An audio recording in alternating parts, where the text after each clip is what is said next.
Welcome to day 28 of reading every single day for 30 minutes for the rest of my life. Tonight we got Discipline is Destiny. I'm going to set 30 minutes. We're at the bottom of page 282. 30 minutes started now. Let's get started.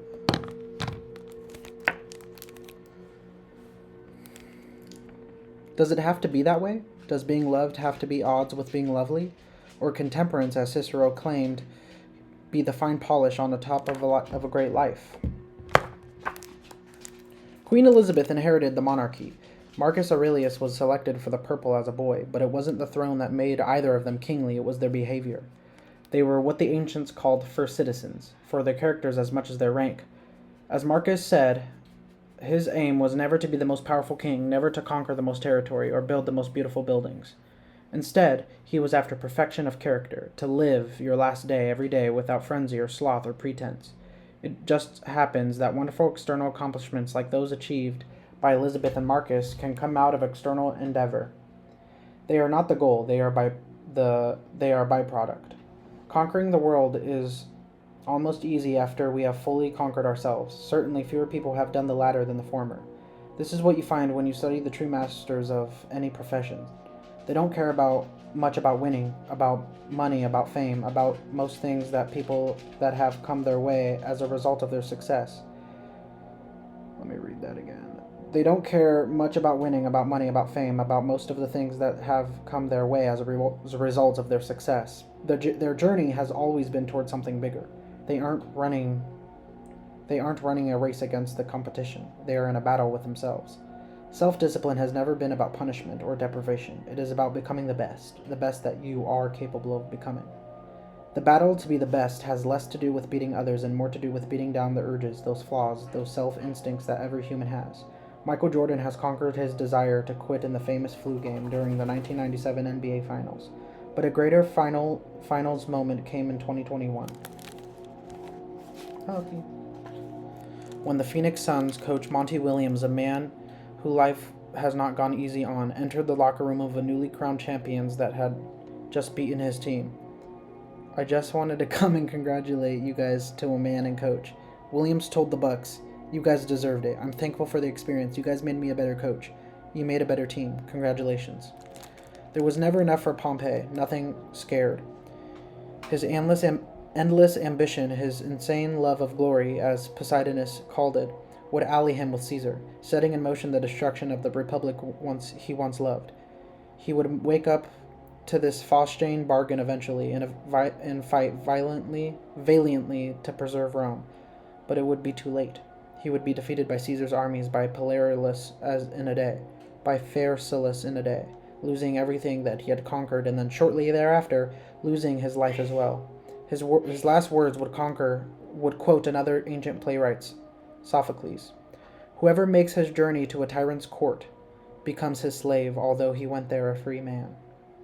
By chasing the wrong kind of best, fame, fortune, power, winning, Pompey had chained himself to the worst. It cost him everything, as it does for all of us.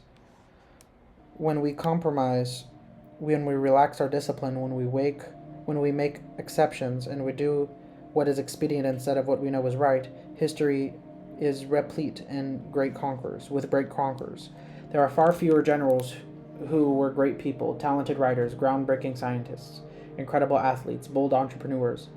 All these types are rare. Rather still, and all the more impressive are those who manage to achieve these feats without losing control of themselves, without becoming slaves to their ambition, to their careers, to their urges. Who will you be? What race are you running? Who are you trying to beat? And is it for the best? Flexibility is strength. The danger for Musashi was real, not the danger from the sword, or at least not the danger directly. Like anyone who trained intensely at something, Musashi was at risk of rigidity, of becoming trapped in a certain style, a certain approach. This is the natural byproduct of any kind of specialization. When you practice doing something a certain way through thousands of times and thousands of times again, this becomes the way you expect it to go, the way perhaps you need it to go, and you follow your your routine, you set up your system, you develop your style, and you find freedom in it, but also potentially slavery. As he approached true mastery, Musashi needed to break free of these self-imposed chains. He knew the potential cost, having beaten many of his awesome opponents simply by disrupting their flow or throwing them off balance, by arriving late, by acting strangely, by choosing in one case to fight with a long wooden oar instead of a sword to kill the complete befuddlement of the warrior trying to kill him. Would he become a prisoner of his method, or would he break through it and into the great strategist Robert Greene generations later would describe as formlessness? Formlessness? Musashi chose the latter. He studied art and poetry. He deliberately pushed himself out of his comfort zone. He refused to stop growing. He refused to lock himself into anything, reinventing, changing, constantly becoming a newer, better fighter as he aged. With weapons, as with other things, he could write, "You should not make distinctions. It is wrong for either general or soldier to have preference for one thing and to dislike another. When you put your life in the line, you want all your weapons to be of use," he said, "or rather, you want to have as many weapons as possible. You know that expression, when all you have is a hammer, everything looks like a nail? That is a warning. It's about rigidity. It's about seeing yourself in a certain way, seeing your job a certain way and its limitations inherent therein. The tricky thing is that this is partly what temperance is about. We hold certain things as sacred. We hold certain things as sacred. We set up systems. We develop a style. We develop an identity, and then we stick to it. While everyone else is like a feather in the wind, we hold fast. Great, but that would not be enough. What makes Tom Brady the greatest quarterback of all time was one thing. It was another asset that contributed to his remarkable longevity, allowing him to add multiple championships to his haul, whether into his 40s, well into his 40s. Let me reread that. It was another asset that contributed to his remarkable longevity, allowing him to add multiple championships to his haul well into his 40s. His commitment and hard work made him great early, but what allowed him to sustain his body is his pliability. Other players worked on getting stronger and bigger. Brady on flexibility. He's limber, he's light, but this pliability is figurative too. He doesn't force things to be a certain way, he adjusts. Always to how the game is changing, to rules, to new receivers, and to a new team in a new city with a new generation of athletes. Now we're supposed to know how to change too? Yep. A colleague of Churchill once captured the balance perfectly when he observed that Churchill venerated tradition but ridiculed convention. The past was important, but it was not a prison. The old ways, what Romans called the mors morium, were important but not to be mistaken as perfect. Think of Queen Elizabeth, a protector of a timeless institution who somehow never allowed herself to fall out of step with the times. That's what the Beatles were talking about when they sang, "Her Majesty, a pretty nice girl," but she changes from day to day, and it is what she proved when she honored the Beatles with the MBE, Member of the Order of the British Empire, in 1965, a move that was intensely unpopular with traditionalists at the time. But in retrospect, a very necessary step forward in the monarchy's involvement in British culture. This would be the lesson the Los Angeles Rams learned during the Super Bowl in 2019. They were too rigid and couldn't adapt. Coming back in 2022, Coach Sean McVay focused on relaxing, not overtraining, and getting to a place of stillness. Of course, some things like principles cannot change, but everything else? We have to be strong enough to adjust and adapt, lest we end up angry or bitter and impossible to work with. The college basketball coach Shakai Mart, upon moving from coaching at Texas to Marquette in Milwaukee, Wisconsin, was asked if he was a cold weather or warm weather guy. "I'm a dress for the weather guy," he said. "We must learn how to be flexible to roll with the punches or the weather or the realities of the moment. Our discipline cannot ossify into a set approach. As it is naturally is inclined to do, it is working for us. It is not success that it does this to us, though. It's just not success that does this to us, though. Anything is susceptible, especially with age, to become set in their ways, even if those ways are not serving us well." Susan Cheever, writing about Theroux, would paint a tragic picture. As he aged and had absolutely no success in his chosen field, as his world crumbled around him, she wrote, "Theroux seemed to become more and more rigid. All he had were principles. Instead of believing in them, he seemed to be ruled by them. It was the definition of insanity. What wasn't working, he stuck to, trapped in an emotional and artistic ghetto of his own making. Damn. It calls to mind a warning that a trainer once gave to Muhammad Ali, whose forceful will made him stand tall always. An oak tree stands tall too. The trainer told him, but you have to bend and sway or to be knocked down. Oak makes good coffins too, he reminded Ali. Plenty of people have been buried in coffins of their own making before their time too, because they couldn't understand the way they'd always done things wasn't working anymore, or that the way they were raised wasn't acceptable anymore. We must cultivate the capacity for change, for flexibility and adaptability. Adaptability.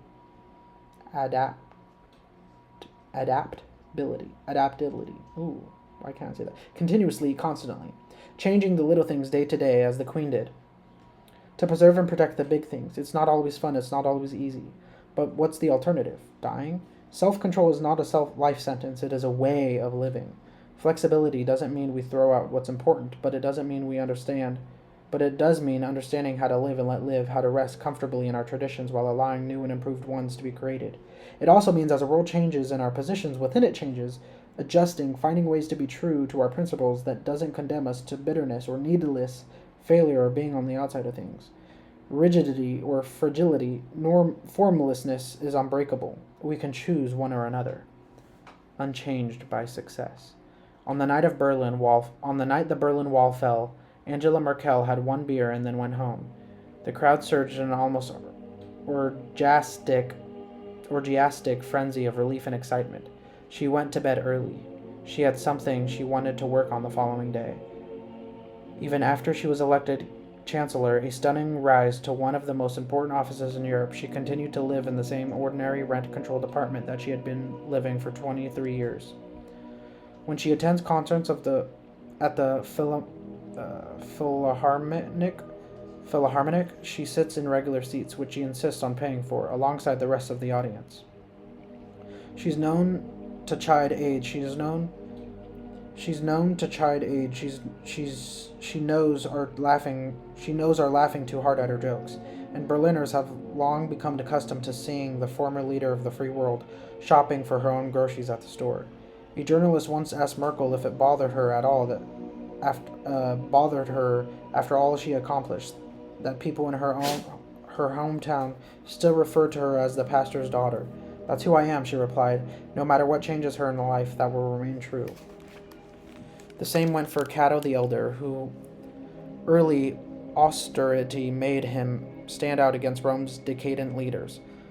What was even more remarkable, Plutarch wrote, was that he followed the same habits, not merely when he was young and full of ambition, but when he was old and gray-headed and had served as a consul and celebrated a triumph, and that he continued, like a champion athlete, to observe the rules of training to the end. Such is the paradox of success. Precisely when we think we've learned the right to relax our discipline is exactly when we need it the most. The payoff for all of our efforts? So much more temptation, so much more distraction, so much more opportunities. The only solution? Even more mastery. Achieving things is great. Becoming a selfish jerk because you accomplished them? Thinking you're suddenly better or matter more than anyone else? Come on. What impressed Plutarch was Cato and impresses us about Merkel is that they didn't use their power or position to purchase what so many people do. Ego, or exemptions from the rules. One of the most proving photos of the general for Prince Philip is of tiny Queen Elizabeth, nearly 95 years old, sitting entirely alone at the St. George's Chapel in mid-2021. Of course, the royal family had been offered the opportunity to invite more people to the funeral. It was a kindness that the Queen immediately declined on the grounds that it would be unfair to the millions of Britons and citizens of the Commonwealth who had observed and respected the safety protocols during the pandemic. After a lifetime of respecting protocol, she was about to make an exception. She might have been able to escape the consequences, but not the dishonor. Yes, it means she had to spend one of the toughest days of her life alone, and yet she was not unaided in this. Duty stiffened her spine. Discipline helped her through it. More, her monkish devotion elevated her. Lift me up and hurl me wherever you will, Marcus Aurelius wrote in Meditations. My spirit will be gracious to me there, gracious and satisfied. He meant this not just because he was a good friend to himself, but because the result of his moderation and self-control was resilience. The gift of his strictness, of his self-containment, was tranquility, amid both success and adversity. This is something we can have, and we can all stop caring what other people say or do, only what we do. When we focus only on heading straight for the finish line, unswerving, so it went for Merkel when she took the controversial step of allowing 1 million refugees into Germany. The most of any country in Europe during the Syrian crisis. She could have ignored the growing humanitarian nightmare. She could have made it some other leader's problem. She could have played it small, thinking of her electoral chances at home. Thinking only of her electoral chances at home, as most successful politicians do. Instead, she approached it as pastor's daughter, the person she was raised to be, not the politician she had become. She approached it as a human being. She did what she thought was right. She wasn't afraid. She didn't care if she was criticized. The only part of her that had been changed by her success was her ability to direct world events, and that power was seized. It's easy to be modest when you have so much when you have to be so much modest about. When you have so much to be modest about. It's easy to be modest when you have so much to be modest about, but now you're in a position to indulge your passions. It's easy to follow the rules when you're not above the rules. Now people will make excuses for you. Now it really is about self-discipline, because all the other forms have gone away. It's at the height of our powers that we need the clearest mind. We can't be blinded by substance or a sense of superiority. People of humble station have more leeway when it comes to using force, bringing suits, rushing into quarrels, and indulging into anger. Seneca wrote for blows traded by equals do little harm, but for a king, even raising his voice to use intemperate language is at odds with his majesty. Self-mastery is one of those things that demands more of itself, while not necessarily begetting more of itself at the same time. Not only does self-mastery not make itself any easier to achieve, but the rewards for it are a million seductive reasons and dollars to let up. But if you're going to show them you are better and bigger than that, then your victory was not a fluke. But you do deserve it, and you deserved it, and you have what it takes to build and maintain it. You will concentrate your mind on what counts. You will not be inflated by the changes in your fortune. You will show what success has not changed you. You will show that success has not changed you, except that it has made you better. Self-discipline is virtue. Virtue is self-discipline. The virtues are like music. They vibrate at higher, nobler pitch. In the beginning, Goethe opens his play Faust was the word, then he corrected himself. No, in the beginning there was the deed. This has been a book about self-discipline. The second is in a series about the cardinal virtues. Here at the end of it, it's worth pointing out, words don't matter, deeds do. Nothing proves this more, in fact, than the relationship between temperance and the other three virtues of courage, justice, and wisdom. These things are impossible, worthless even, without self-discipline to bring them out. Nearly every single one of the American founders, from Washington to Franklin to Adams and Henry, made some versions of the argument that their novel system of government was impossible without virtues to the system. Mainly, they were talking about the virtue of temperance, the idea that freedom could not be sustained unless tempered by private restraint. Indeed, a people without self-control, Adams said, would break the strongest cords of our Constitution as a whale goes through a net. We can fight courageously for our rights, for the power to be our own masters, as we are entitled to be, but that means ultimately we have to be responsible for ourselves, because if we are not, someone or something else must be. See how far you get without self-discipline, how long your success lasts, how quickly any virtue can become a vice if taken too far, including courage, justice, and even wisdom. Self-discipline is the only way. It's the moderating influence against the impulse of all the other things. Supplement courage with self-control, Cicero wrote, and then every ingredient for the happy life is yours. For you will have courage as your defense against distress and fear, and self-control to liberate you from sensuality and keep you free of moderate cravings. Talking about virtue is easy. It flowed well onto these pages, buttressed by centuries of poetry and literature and memories. But the purpose of writing this book, and the hours you spent reading it, was not mere entertainment. That's not what philosophy is about. We are here trying to actually get better, trying to answer our own call, to make that Heraclean choice ourselves, today, tomorrow, at every moment. What good will any virtue if it exists only on paper? What's the point if you don't have the courage to live it, to stand alone with it, to insist on it even with so many rewards accruing to the life moving in the opposite direction? Sure, there is a relationship between study and practice, but at some point, the rubber meets the road. We contemplate the truth, and then we have to act on it. The four virtues are about instilling character, good character, so that at the critical point, a person's true nature kicks in. Self-discipline is not something that just happens to you. It is something you cultivate. Just as the writer only becomes one by writing, and a great writer by writing that which is worth reading. Being disciplined is something you prove by the life you lead.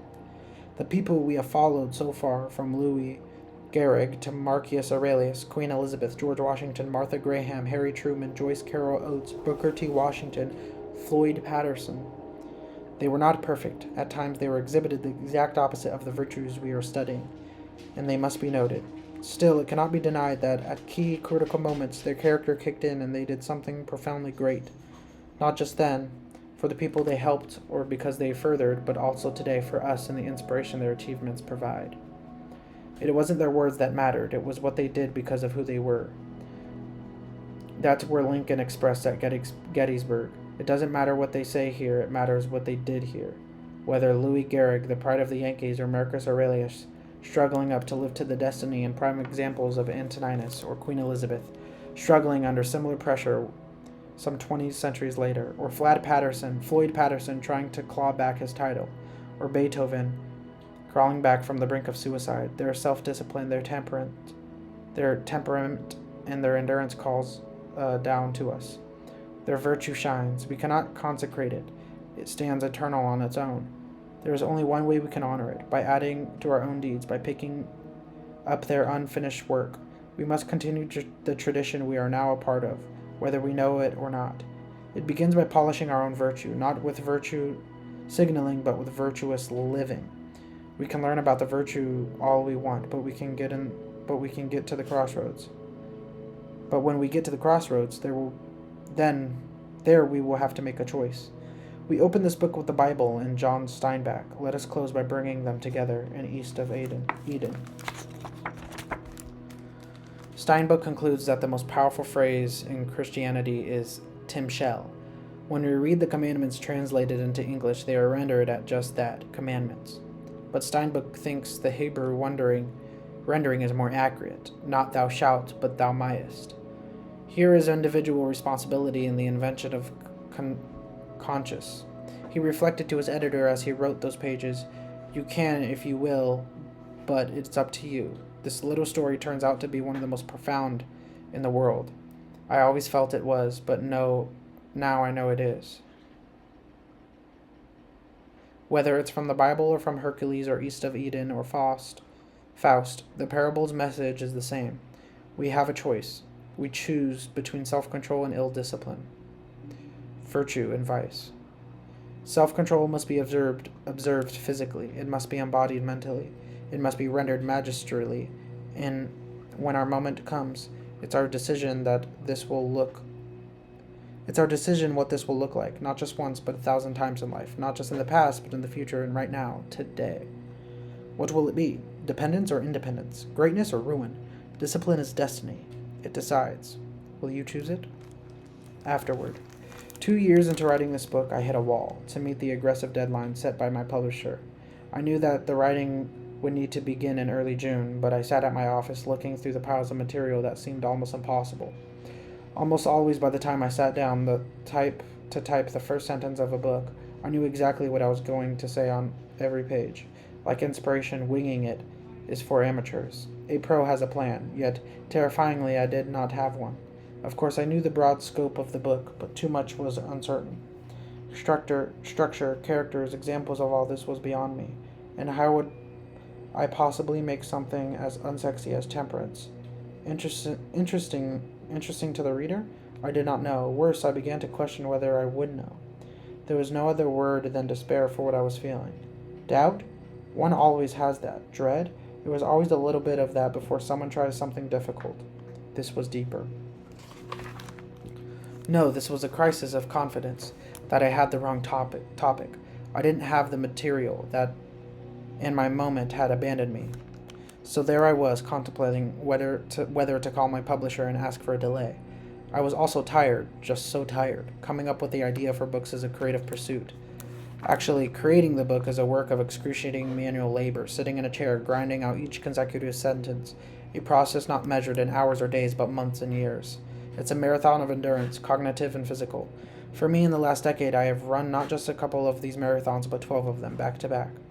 That's roughly 2.5 million words across titles I've published, articles I've written, and the daily mails that I produced in the same period. And on this book, the halfway mark in the series on the four virtues, it strikes me that we are well into the third calendar year of destabilizing, devastating global pandemic, which I began with 2 children under 4. I am sitting here in a 19th century historic building above a bookstore, which I also started and opened during the same roiling, uncertain period. This morning, like all mornings, I was up at 7, walking with the kids as we inspected the fences at the cattle ranch where we live. I concede I could do a better job of keeping the main thing. It was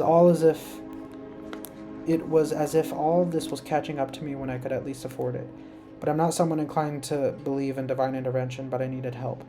On a sweltering hot day in Texas, I was sitting at my workroom table going through boxes that contained thousands of note cards of research.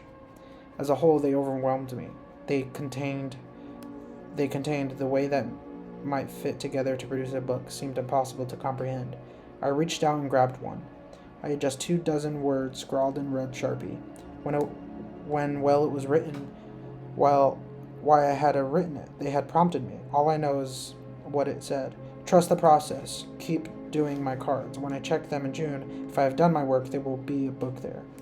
It wasn't exactly a miracle, but defying space and time, I had traveled from the past into the future to deliver a reminder of self-discipline. And guess what? It saved me. Not from the work, of course, but from myself, from giving up, from abandoning the system and process that has served me so well on those books and articles and emails. In one of the best pages in Meditations, Marcus Aurelius, almost certainly in the depths of some personal crisis of faith, reminds himself to love the discipline you know and let it support you.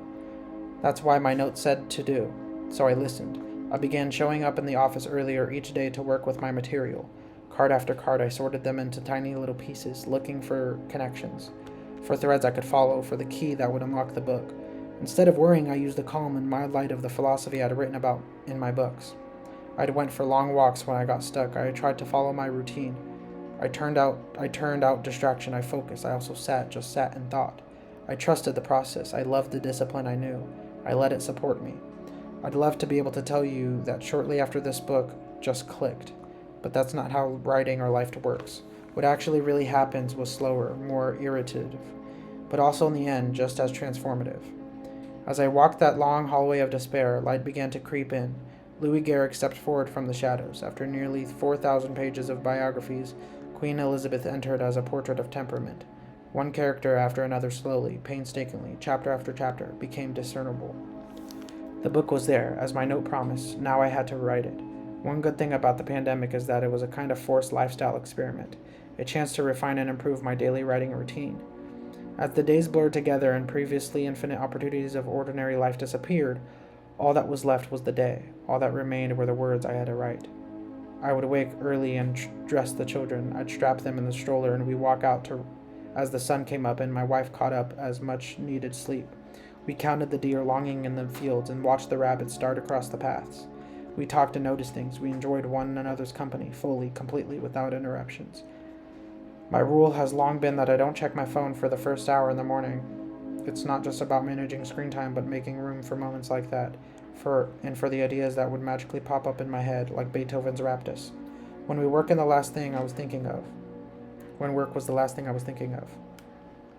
When we got back to the house, I would set the kids up to play and take a shower. I work for myself, but it's important to feel. as opposed to look fresh, so I shave each morning. My work means too much to show up like a slob, so I put up a simple set of clothes, roughly the same each day to reduce unnecessary choice, and then sit down with my journals. Whether to take 5 minutes or 25, it centers me. Anne Frank wrote in her own journal that paper is more patient than people. She was right. One of the best ways to temper difficult emotions is to do it on the page, and to leave it there. After the journaling, then it was time to work, the most important, hardest thing first. I would first pull up to my office at the bookstore, set my stuff down, and write. No delays, no procrastination, no digital distractions, just writing. Sometimes during those tough early days of the book, I put a note card up on my wall with a quote from Martha Graham. Never be afraid of material. The material knows what you are afraid that you are frightened and will not help. Self-discipline is pointless without courage, and, of course, the defining characteristics of courage is self-discipline. Stealing yourself of what must be done. While a book requires many, many hours of work, these hours come in rather small increments. If I get to an office... I'm going to finish the book. If I get to an office at 8:30, I could have been done writing by 11. Just a couple hours is all it takes. Just a couple crappy pages a day. As one old writing rule puts it, the discipline of writing is about showing up. The season changed. Words, events raged and spun as they always do. Opportunities, distractions, temptations, they did what they did too. Popping up, pinging, nagging, seducing day after day. I kept after it. To the right of my computer monitor, between two photos of the boys, is a picture given to me by the sports psychologist Jonathan Fader. It's the famed Dr. Oliver Sacks, and behind him a large sign he kept in his office that just said no. By saying no to interviews, to meetings, to "Can I pick your brain for a minute?" I was saying yes to what matters: my family, my work, my sanity. And work is more than just writing. There's always business to do and problems to solve. In the afternoon, I schedule my phone calls and interviews. I edit, read, record podcasts for Daily Stoic and Daily Dad. I work on projects for the bookstore and my other businesses. Still, no matter how busy the day, I am home for dinner each night, and ideally in time to get lost in the play with the kids before dinner too. In evenings, we go for a walk again, and then I put the kids to bed. To me, nothing was required and strengthened by discipline more than having kids. I try to think about how hard it is to be little, especially in these uncertain times. I try to remember that rushing through things, whether it's bedtime or to drive to school, means rushing through time we have together. Time we'll never have again. I catch myself when I get frustrated or provoked. The kids are just tired. They're hungry. They don't know how to communicate. As we lay in bed together, I say to myself, this is wonderful. Nothing is better than this. It struck in me in 2021 as I got on a plane for the first time in 18 months that I had been 500 consecutive nights at home. No wonder I'd been so productive. No wonder I'd been so happy, as difficult as things were. For myself and for my kids, I try to stay disciplined in all facets of my life. I eat healthy, usually fasting about 16 hours a day. Aware of my tendency to do things compulsively, I don't drink or smoke or take recreational drugs of any kind. I avoid the steady drumbeat of the increasingly negative news media, trying to remain positive and to keep up the good fight in a broken world. I keep my ego in check and, to the best of my ability, my temper too. I do my best to be a good husband and supportive spouse. I get my sleep. I get my desk clean or cleanish. I eliminate the essential tasks and delegate the ones that others can do. During the writing of this, I had a lunch with Manu Ginobili, the fourth-time NBA champion, an all-star, and all-Olympic gold medalist, and as it happens, one of the players whom Greg Popovich rested in the controversial game back in 2012. Although champions like Michael Jordan and Tiger Woods are indisputably great, I'm much more impressed with the world-class performers who find a way to live balanced and decent personal lives. As we sat back on the back porch, I told Manu about some of my struggles, as he told me of the story of the 2013 NBA Finals. With 5 seconds left in Game 6, the Spurs had a 3-point lead, and Manu went up for the rebound that would close out the series.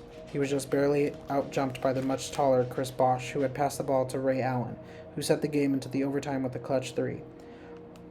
On the final play of the overtime, the Spurs down by 1, the game ball was back in Manu's hands. As he drove to the basket, it was his moment, his shot. and it was not to be. The ball was stripped away. The Heat won. The series went on to Game 7, which the Heat won.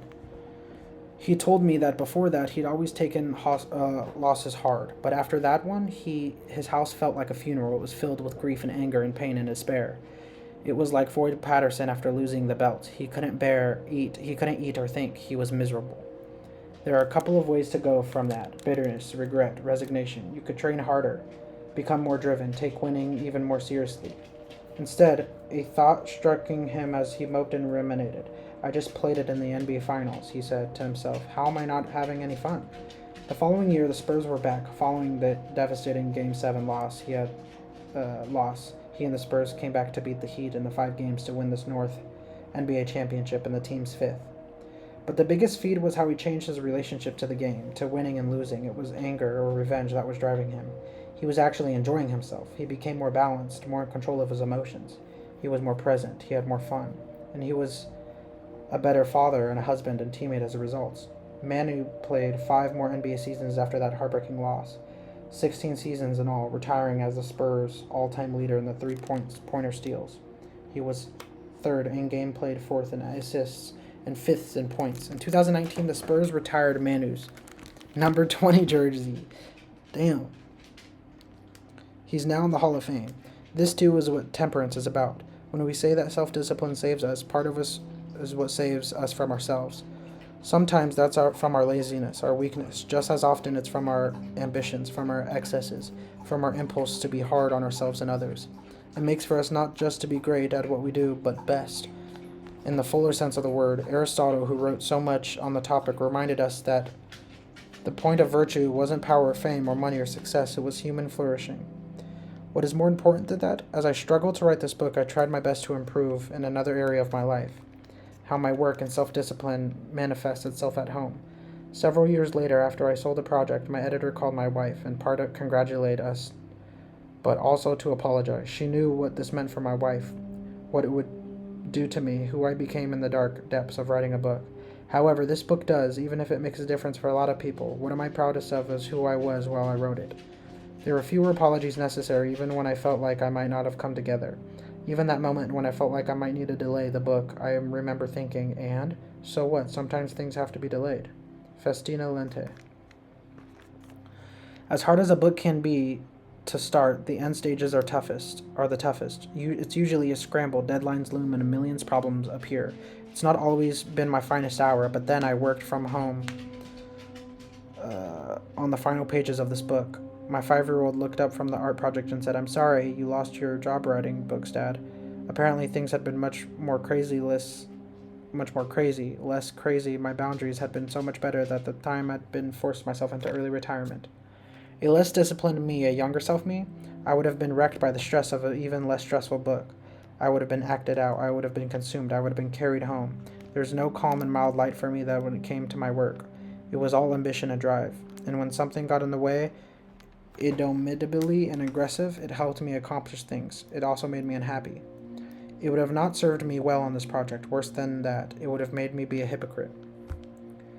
I am so tired. I also feel wonderful. Life is for the living. We are meant to be up and doing. If books come naturally without effort, everyone would write them. And for books, you can plug in whatever it is that you do. It's good that it's hard. It's good that it can be discouraging. It's good that it breaks your heart, kicks your ass, messes with your head. But it can also be done with balance, with sustainability, and for most of all, with temperance. That's what separates the disciplined. Ziggy! Stop. That's what separates the disciplined from the undisciplined, the weak from the strong, the amateurs from the pros. Nobody ever said destiny was going to be easy. Would it be worth anything if it was? And I have finished Discipline is Destiny.